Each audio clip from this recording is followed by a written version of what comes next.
Ring magazine here with Chris Eubank Jr.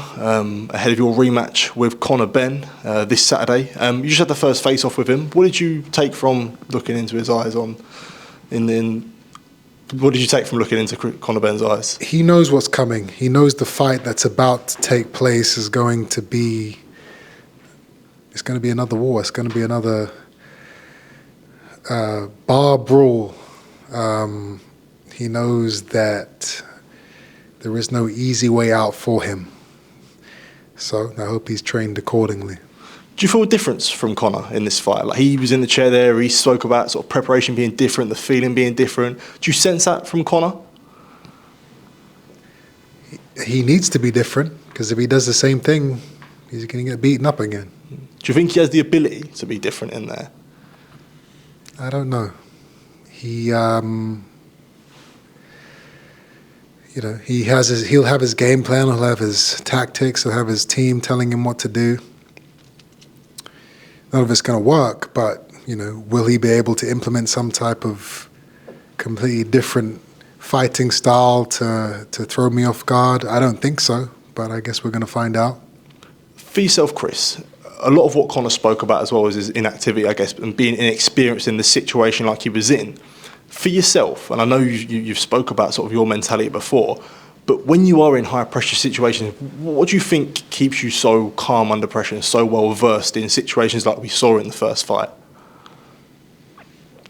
I've been under pressure since I was 14 years old. It's been my life, my whole life.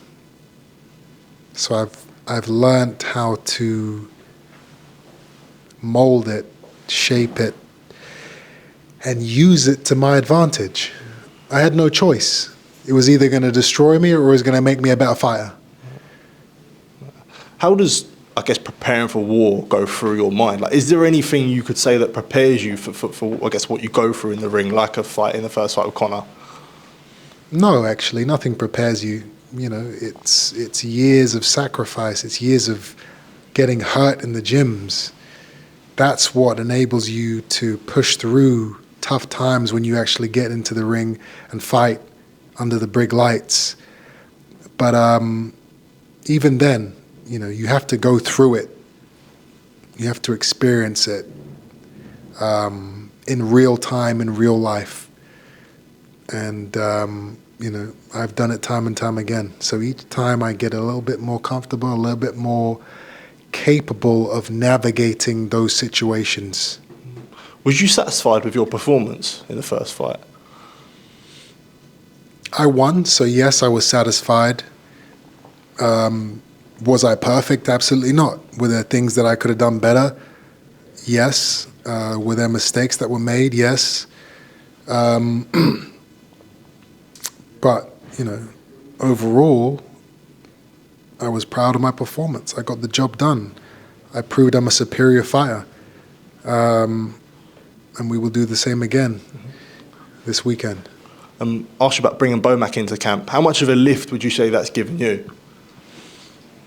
It's not about lifting me. It's about changing the mindset, the game plan, the strategy, the technique, the outcome of the fight.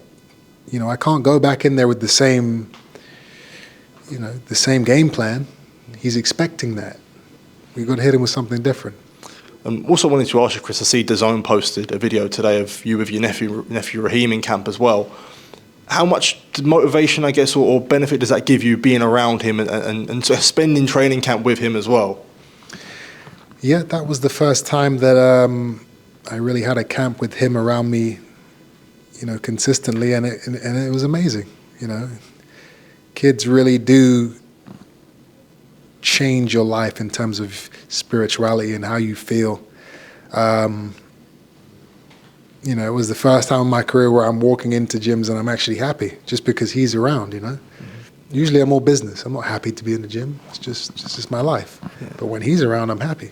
Do you prefer that difference? Because there's always a coldness around you, but because of the business is obviously so serious. But I guess when you have that happiness around you, do you like that?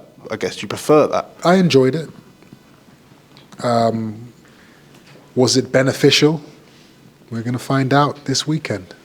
Okay. I wanted to ask you, obviously, about reuniting with your father as well. Everyone was so happy to see it in a boxing sense, but how much of a difference does it bring to your life away from boxing as well, to be reunited with your dad? You know, that's what it was all about. You know, it wasn't about him being there for me as a coach and a trainer and a mentor. It was about him being there as a father, supporting his son, just being in my life, because he hasn't been a part of my life for a long time.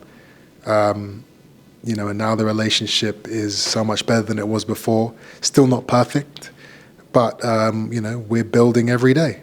And, you know, he will be there with me for the rematch 100%.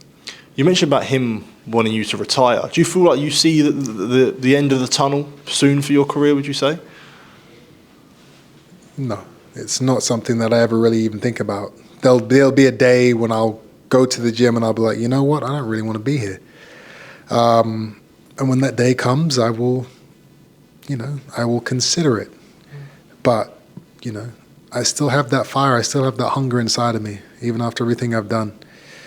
So, yeah, there is no end of the tunnel as far as I'm concerned right now. Do you think about your life after boxing much? To be honest, no. It's a slippery slope. Once you start thinking about what you're going to do and who you're going to be after you retire, then that just leaves, you know, it leaves a little opening. Or maybe I could leave it. Maybe I could walk off into the sunset. Yeah. I can't afford for any type of thoughts like that going through my head.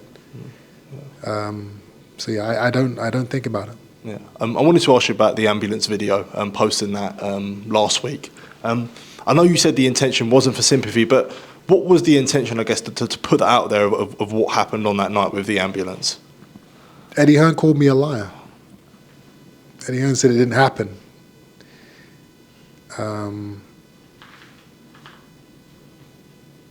They said I wasn't blocked from leaving the stadium when I was. So that was put out there to prove that I was telling the truth, and also to shine a light on the situation to make sure that if it happens again to where I'm having to go to hospital after this next fight, that there is a speedy route for me to take to get there. Being blocked into a stadium for 20 plus minutes is unacceptable in this sport. So I had to shine a light on the situation.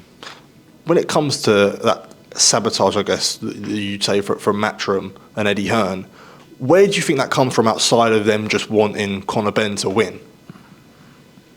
What sabotage are you talking about? Well, like, I guess, when, you know, because I know you said about the weight miss in the face-off, you said, when Conor said, look, I smell pain, you said, look, I smell sabotage.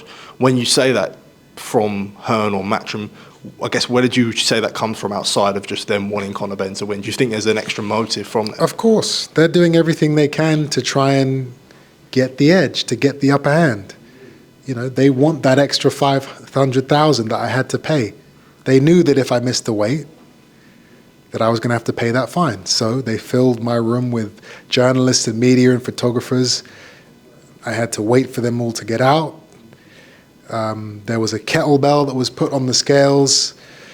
You know, that we were told we had 4 minutes left, just out of the blue. There was no previous warning of the time limits. They did everything they could to try and sabotage, and they did sabotage. It worked. It will not work this time around. Is there any part of you, I guess, that cares about being sued from Matchroom or Hearn or the British Boxing Board of Control? Do I care? I mean, you know, it's not fun having to pay lawyers' fees and pay fines. So in that sense, I care because, yeah, I am losing money in certain circumstances. But, you know, I'm not going to silence myself. I'm not going to not speak my truth in fear of them suing me or fining me. That's not the man I am. Yeah, but look, Chris, appreciate you taking time to speak to you as always. And yeah, all the best for Saturday. Appreciate it. Okay, Thank you. thanks.